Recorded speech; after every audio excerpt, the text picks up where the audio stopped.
తల్లిగా నేను చనిపోతాను, తల్లిగా ప్రూవ్ చేసుకుంటానంటే ఈ తమిళనాడు ప్రజలు, ఈ దేశం ప్రజలకి అమ్మగా నేను చేయగలిగింది చేస్తాను అని చెప్పడం అనేది చాలా గొప్ప ఇది. ఇకపోతే ఆవిడకి నాకు ఉన్న అనుబంధం ఏమిటంటే పుస్తక బంధం. ఆ రోజుల్లో ఈ అమెరికన్ బుక్స్ అవి కూడా ఇప్పుడులా గూగుల్ ఏమి ఉండేది కాదు. మేము బుక్స్ కొనుక్కొని చదువుకునేవాళ్ళం. ఆవిడతోటి ఈ కృష్ణరాజు గారు కొన్నారండి ఈ పుస్తకం అని చెప్పి అమ్మవారు కాదు. తర్వాత తెలిసింది నాకు మాత్రం వచ్చి జయలలిత గారు తీసుకున్నారండి ఈ పుస్తకం అని చెప్పి. అలాగా పెద్ద లైబ్రరీ. ఆవిడ హొరోషియస్ రీడర్, మామూలు కాదు. ఆ చదవడంలో కూడా పెద్ద పుస్తకం అయినా సరే పట్టుకుని రాత్రి అయినా సరే తెల్లవారి వరకు పూర్తి అయితే కానీ వదిలిపెట్టేది కాదు ఆవిడ. ఇవన్నీ నేను ఒకసారి మామూలుగా కలవడం వేరే, అప్పుడప్పుడు కలవడం. ఒకరోజు ఆవిడ బర్త్డేకి వెళ్ళినప్పుడు నన్ను కూర్చోబెట్టి, బయట చాలామంది ఎదురు చూస్తున్నారు, గొడవలు కేకలు వినిపిస్తున్నాయి, అయినా వాళ్ళెవరిని కూడా రానియకుండా 45 నిమిషాలు నాతో మాట్లాడింది ఆవిడ. అంటే నా మీద అంత అభిమానం, నమ్మకం. ఫస్ట్ క్వశ్చన్ ఏమేసిందంటే, మీరు సినిమా యాక్టర్ కదా, బాగా పాపులర్, బాగా బిజీ, మీరు రాజకీయంగా ఎలాగా మీరు ఒప్పించగలిగారు? ప్రజలందరూ కూడా మీ కాన్స్టిట్యున్సీలో కానీ స్టేట్లో కానీ మీ గురించి బాగా చెప్తారు, బాగా చేశారని. ఎలా చేయగలిగారు, ఎలా చేశారంటే, అది నువ్వు నన్ను అడగాల్సిన క్వశ్చన్ కాదమ్మా, నేను నిన్ను అడగాల్సిన క్వశ్చన్ అది. ఎందుకంటే ఫస్ట్ ఇంటర్నేషనల్ ప్రెస్ కాన్ఫరెన్స్లో అందరూ కూడా చాలా మామూలుగా అనుకున్నారు, జయలలిత చెప్పుద్ది, ఏదో చెప్పుద్దిలే అని. అసలు ఆవిడ ధైర్యం ఏంటి, ఇంటర్నేషనల్ ప్రెస్ కాన్ఫరెన్స్ పెట్టడం ఏంటి, మాట్లాడడం ఏంటని. అప్పుడు నేను చెప్పాను, ఆవిడ చాలా బ్రహ్మాండంగా ఆన్సర్ చేస్తుంది, బాగా చేస్తుంది అని. నిజంగా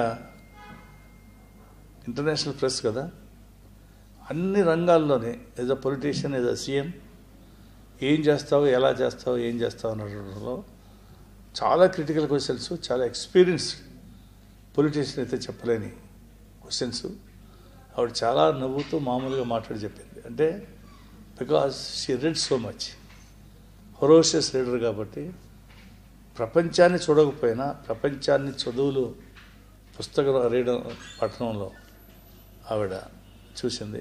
పైగా సినిమా ఆర్టిస్టు. అప్పుడు కూడా జనాలని అక్కడ చూసినప్పుడు కూడా ఎక్కువ ప్రజల్లో తిరగకపోయినా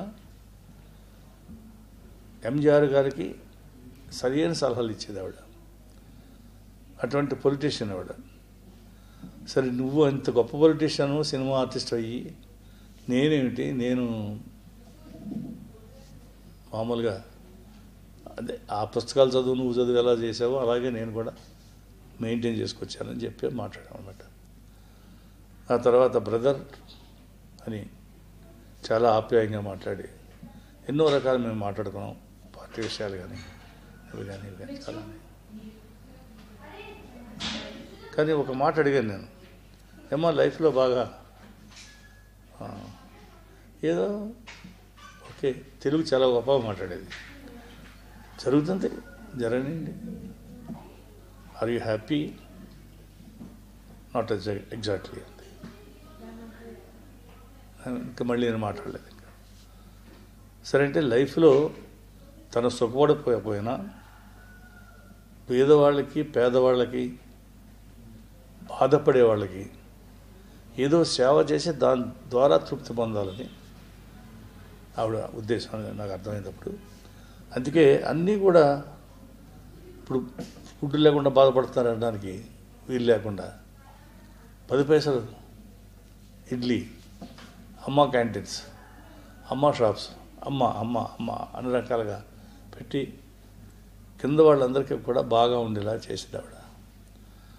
అందుకనే తమిళనాడులో ఎవరు కూడా సెకండ్ టైము కాన్స్టిట్యూటివ్గా రెండోసారి సీఎం కాలేదు. పెద్ద చరిత్ర ఇది. లక్షల లక్షల కోట్లు పందాలు కాశారు ఆవిడ గెలవదని. ఎందుకంటే చరిత్ర, రెండోసారి ఎవరు గెలవలేదు. ఇవన్నిటిని అధిగమించి రెండోసారి గెలిచింది ఆవిడ తర్వాత ఒక ఇంటర్వ్యూలో సిమి అగర్వాల్ అని ఆవిడతోటి ఒక ఇంటర్వ్యూలో ఆవిడ చెప్పింది, మరి మీరు ఎలాగా తృప్తి పడుతున్నారు, మీకు కోపం లేదా, బాధ లేదా, లేకపోతే అది ఎక్సైట్మెంట్ కానీ ఇది మీకేం లేదా అంటే, అవన్నీ మామూలు మానవుడికి ఉండి నాకు ఉన్నాయి, కానీ ప్రజల కోసం రాజకీయ నాయకురాల్లాగా నేను అవన్నీ కంట్రోల్ చేసుకుని, కోపం వచ్చినా బాధ వచ్చినా అన్ని కంట్రోల్ చేసుకుని, నేను నా కోసం కాదు, నేను ప్రజల కోసం, అంటే తల్లిగా నేను చనిపోవాలనుకుంటున్నాను కనుక ప్రజలందరూ కూడా నా తల్లిగా అమ్మగా భావించాలి అనే ఉద్దేశంతో ఆవిడ చెప్తే ఎంత జీవితంలో ఎంత సాక్రిఫైస్ చేయడానికి సొంతం తన బాధ అన్నీ మర్చిపోయి తన సుఖశాంతులు కూడా లేకుండా ప్రజల కోసం చేసింది, ప్రజల కోసం బతికింది. ఈరోజు తల్లిగానే చనిపోయింది ఆవిడ. అటువంటి జయలలిత రాజకీయంగా మరి నువ్వు ఎలా వచ్చావంటే, నన్ను అసెంబ్లీలో అవమానించారు కరుణానిధి ముఖ్యమంత్రిగా ఉన్నప్పుడు. అవమానించడం అంటే మామూలు కాదు, జుట్టు పట్టుకు లాగారు, చీర పట్టుకు లాగారు, నానా మాటలు అన్నారు. ఆ రోజు నేను అన్నాను, నేను మళ్ళీ అసెంబ్లీలో అడుగు పెట్టను, అడుగు పెడితే మళ్ళీ సీఎంగానే అడుగు పెడతానని చెప్పి అన్నాను.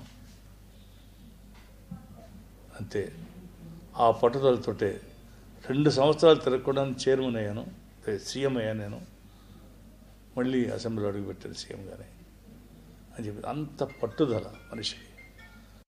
అనుకోకుండా ఉండేలాగా రామారావు గారు చేశారు, అలాగే జయలలిత చేసింది. అలాగా ఆవిడ ఈ 2 సంవత్సరాల్లో ఆవిడ అనుకున్నది ఏమిటంట, ఎవరు అంటే ఇందిరాగాంధీ తండ్రి గారు, నెహ్రూ గారు, అలాగే ఎవరైనా సరే మంచి నాయకులు అవ్వాలంటే భర్త కానీ, తండ్రి కానీ, కుటుంబంలో ఎవరో పెద్దలు కానీ, ఎవరో ఒకరు సపోర్ట్ ఉంటే కానీ అవ్వరు. అంచేత చాలా కష్టం అన్నారు అందరూ. కాదు, అదేమి కాకుండా నేను నా స్వశక్తితో నేను పంతం పట్టాను, నేను తీర్చుకుంటానని చెప్పి 2 సంవత్సరాలు కష్టపడ్డాను. నేను కష్టపడి అనుకుని సాధించాను, సీఎంగా ఎంటర్ అయ్యానని చెప్పిందంటే, అటువంటి గొప్ప మహిళ, అటువంటి గొప్ప నాయకురాలు, దేశానికి పనికొచ్చే నాయకురాలు అండి జయలలిత ఈరోజు లేకపోవడం అనేది తమిళనాడుకే కాదు, యావత్ భారతదేశానికి తీరని లోటు. ఆవిడ ఇదివరకు బాధపడినా చనిపోయేటప్పుడు కూడా తల్లిగానే కనుక తల్లిగానే చనిపోయింది. ఆవిడ ఆత్మ శాంతించాలని, ఆవిడ ఎవరైతే బాగుండాలని కోరుకున్నారో ఆవిడ అందరూ హాయిగా ఉండాలని, అంటే ఆవిడ కుటుంబ సభ్యులు అంటే ఎవరికైతే తల్లిగా ఆవిడ అనుకుందో ఆ పిల్లలందరూ, అంటే ఆ తమిళనాడు అందరూ కూడా సుఖంగా హ్యాపీగా ఉండాలని, తద్వారా ఆవిడ ఆత్మ శాంతించాలని నేను మనస్ఫూర్తిగా కోరుకుంటున్నాను.